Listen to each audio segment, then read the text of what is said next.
Stage of labour, इसमें क्या होता है, प्लेसेंटा की डिलीवरी होती है। और ये कहाँ से होती है, जहाँ से फीटस एक्सप्लोशन होता है वहाँ से लेके प्लेसेंटा व मेम्ब्रेन्स के निकलने पर ये समाप्त हो जाती है। प्राइमरी और मल्टीगेना दोनों में से, दोनों को 5 से 30 मिनट लिखते हैं। और इसमें ये जो सेपरेशन ऑफ द प्लेसेंटा है ये ऐसे होता है। अब management of the third stage of labour,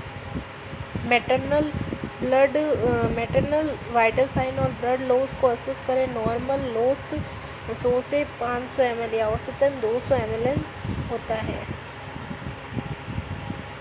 uterine status को और ये सब मैनेजमेंट करना है। अब हम पढ़ेंगे फोर्थ स्टेज। देखो थर्ड स्टेज में ऐसा कुछ नहीं है, बस मदर को असेस करना है। थर्ड स्टेज में प्लेसेंटा की डिलीवरी हो जाती है तो सही है, नहीं तो वो मेथड से वो यूज़ करो। और लेबर के थर्ड स्टेज में जो एक्टिव मैनेजमेंट में यूट्रोटोनिक, आसोकेनोएज, ऑक्सीटोक्सिन और ड्रग्स देनी पड़ती है मदर को। और प्लेट कैम्पलिंग करने के लिए विदिन 30 या 3 मिनट के अंदर करना है, 30 सेकेंड या 3 मिनट के अंदर कंट्रोल कोड ट्रैक्शन लगाना है। डिलीवरी करना सम्मिलित होता है। शोल्डर की डिलीवरी इनके तुरंत बाद करते हैं, मेथार्जी लगाते हैं। बस यही मैनेजमेंट है, एडवाइस करते हैं। 4 stage of management, monitoring period of 1 to 4 hour after delivery. Fourth stage में कुछ भी नहीं करना, ऑब्जर्वेशन करना है। या मॉनिटरिंग पीरियड होता है 1 से 4 घंटे का आफ्टर डिलीवरी। इसमें क्या है, management, check blood pressure, return to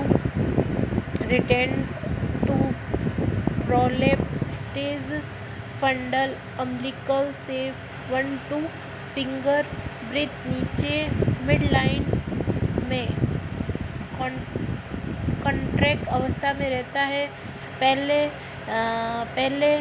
घंटे में प्रत्येक 15 मिनट व अगले घंटे में 30 मिनट पर और अगले 2 घंटे में प्रति घंटे पर माँ को असिस्ट करें। एटोनिक कंडीशन में ज़रूरत पड़ने पर यूट्रस को मसाज करें यदि माँ RH नेगेटिव हो। यदि फिटस RH स्टेटस अज्ञात या पॉजिटिव हो तो डिलीवरी के 72 घंटे के भीतर ही माँ को क्या करेंगे, RH डी इम्यूनोग्लोबिन एडवाइस करेंगे। फुल टर्म डिलीवरी या 15 वीक से अधिक, फुल टर्म डिलीवरी या 12 वीक से अधिक के अबॉर्शन में 300 mg एंटी ग्लोबिन एडवाइस करते हैं, जो कि 30 ml होल फीटल ब्लड से माँ की रक्षा करेगा। यदि अबॉर्शन फर्स्ट ट्राइमेस्टर में हो जाता है तो 50% यूजीएम RH इम्यूनोग्लोबिन्स एडमिनिस्ट्रेशन करेंगे। अब है प्यूपेरियम, बहुत इम्पोर्टेंट है। प्यूपेरियम क्या होता है, ये मतलब डिलीवरी के बाद या लेबर के बाद की वह अवस्था है जिसके दौरान जो भी मुख्य रूप से जो पेल्विक ऑर्गन एनाटॉमिकली या फिजियोलॉजिकली रूप से प्री प्रेगनेंस स्टेज में वापस जाते हैं ना, उसको प्यूपेरियम बोलते हैं। इसमें क्या होता है, प्री प्रेगनेंस स्टेज में वापस जाना पेल्विक ऑर्गन का एनाटॉमिकली एंड फिजियोलॉजिकल, इसको प्यूपेरियम बोलते हैं। ड्यूरेशन, ये पीरियड प्लेसेंटा के निष्कासन के तुरंत बाद शुरू होता है और प्रसव के 6 वीक 42 डे पर समाप्त हो जाता है। ये पीरियड प्लेसेंटा के निष्कासन के तुरंत बाद होता है और प्रसव के 6 वीक या 42 डे पर समाप्त हो जाता है। ये ड्यूरेशन क्या है, ये पीरियड क्या है, प्लेसेंटा के निष्कासन के तुरंत बाद शुरू होता है और प्रसव के 6 आवर या 42 डे पर समाप्त हो जाता है। It is divided into 3 period. ये पीरियड प्लेसेंटा के क्या है, मतलब प्लेसेंटा के तुरंत बाद शुरू होता है और 6 वीक या 42 डे में समाप्त हो जाता है। उसको प्यूपेरियम टाइम या ड्यूरेशन कहते हैं। इसको डिवाइडेड किया गया है 3 पीरियड में। पहला है इमीडिएट पीरियड, सेकंड है अर्ली, ठीक है, और थर्ड है रिमोटेड पीरियड। फर्स्ट है इमीडिएट पीरियड में up to 24 hour, early period में 25 आवर से 7 डे, और रिमेन पीरियड में 8 से 42 दिन। फिजियोलॉजिकली या maternal changes during puerperium period. Involution वह प्रक्रिया है जिसके द्वारा जेनिटल ऑर्गन लगभग प्रेग्नेंट अवस्था में वापस आ जाते हैं। इन्वोल्यूशन किसको बोलते हैं? वह प्रक्रिया जिसके द्वारा जेनिटल ऑर्गन लगभग प्रेग्नेंट अवस्था में आ जाते हैं। चाइल्ड बर्थ के बाद यूटेरस की साइज 100 ग्राम का नॉन प्रेग्नेंस अवस्था में 60 ग्राम तक कम हो जाना। ब्रेस्ट फीडिंग के दौरान ऑक्सीटोसिन निकलने से ब्रेस्ट फीडिंग क्लाइंट में इन्वोल्यूशन जल्दी शीघ्र करती है। यूट्रस ट्रम पर प्रेग्नेंट यूट्रस लगभग 100 ग्राम वजन, जिसमें बेबी प्लेसेंटा फ्लूइड आदि इंक्लूड नहीं होता है।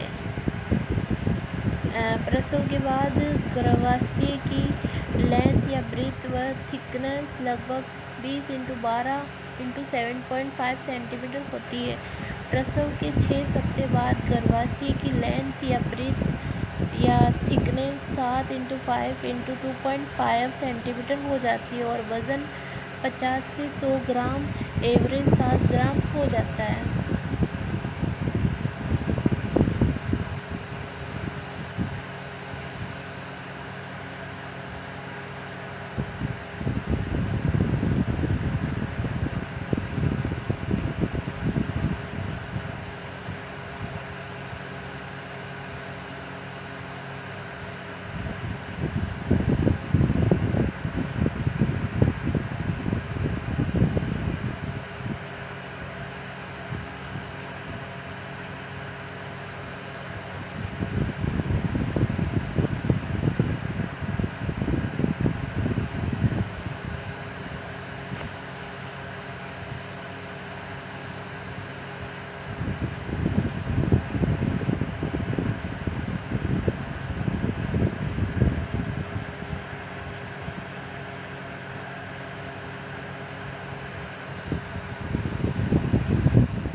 अब क्या है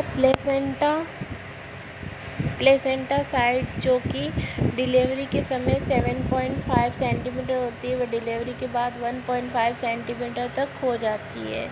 प्रसव के तुरंत बाद फंडल हाइट सिम्फोसिस प्यूबिस से 13.5 सेंटीमीटर ऊपर होती है। फंडल हाइट औसतन 1 सेंटीमीटर प्रतिदिन कम होती है। फंडल 10 दिन बाद एनाटॉमिकली पैरेलल नहीं हो पाता है और प्रसव के 2 वीक में पेल्विक ऑर्गन बन जाता है।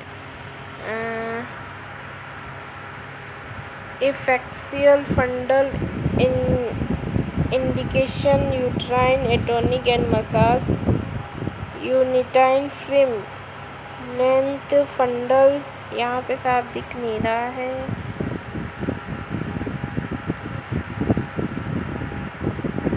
पीपेरियम में यूट्रस, वजाइना और सर्विक्स की मसल्स का इन्वोल्यूशन होता है। सर्विक्स की नॉन प्रेग्नेंस स्टेज में पुणे रिटेंड हो जाता है, लेकिन ये कभी भी नली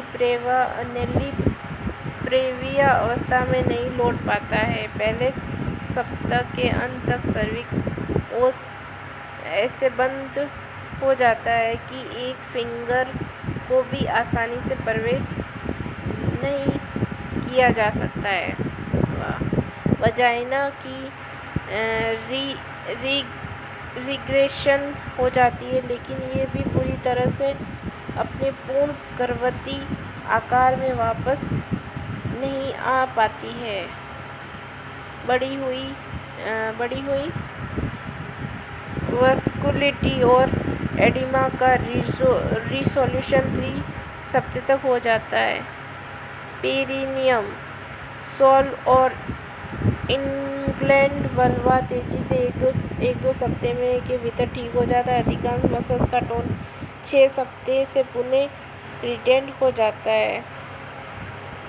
ओवरियंस के सामान्य कार्यों की बहाली होना अत्यधिक वेरिएबल होता है, जो शिशु को स्तनपान करवाने के लिए अधिक प्रबल होता है। स्तनपान कराने वाली महिला प्रसव के 3 से 6 महीने में मासिक धर्म पर की वापसी करती है, लेकिन स्तनपान नहीं कराने वाली महिलाओं को 1 से 2 मंथ में ही मेंस्ट्रुअल पीरियड वापस शुरुआत हो जाते हैं। जो माँ स्तनपान नहीं कराती है वह शीघ्र ही प्रसव के 27 दिन बाद ही ओवुलेट कर सकती है। मासिक धर्म यानी कि मेंस्ट्रुएशन के दौरान दोबारा शुरू होने से ओवुलेशन हो सकता है। अब है लोचिया। यूट्रस से ब्लड या फिर म्यूकस या टिश्यू या युक्त देखो यूट्रस से कुछ भी ब्लड या म्यूकस या टिश्यू युक्त पेरिपियल डिस्चार्ज का निकलना लोचिया कहलाता है। नेचुरल एल्केलाइन होता है और फाउल स्माइल का होता है। टाइप क्या हो सकते हैं? लोचिया रुब्रा या lochia cruenta. The bloody highest red colour postpartum bleeding discharge. ये ब्लड डेसिडुआ सेल व फीटल मेम्ब्रेन सेल व लेनिंगो और मेकोनियम से मिलकर बना होता है। Discharge for 1 to 3 days. फिर lochia serosa. A thin watery bluish pink colour postpartum vaginal discharge होता है। फिर लाविया लोचिया अल्बा। इसमें क्या होता है? वाइट कलर का निकलता है डिस्चार्ज पोस्ट वजाइना से 11 से 14 में, और जो सिरोसा होता है वो 4 से 10 डे में निकलता है। नॉर्मल अमाउंट कुल मात्रा लगभग 400 ml होती है, जिसमें से 250 ml प्रथम 5 से 6 दिन में ही निकल जाता है। Normal duration up to 3 week. abnormality if changes in colour amount duration and order. Clinical importance of abnormality beyond 3 weeks suggest local genital lesion,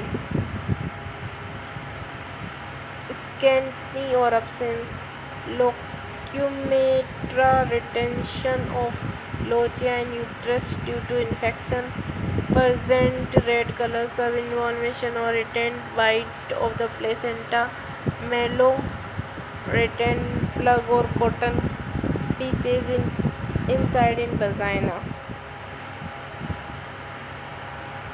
अब है complications related to postpartum period, ये हम अलग से पढ़ेंगे।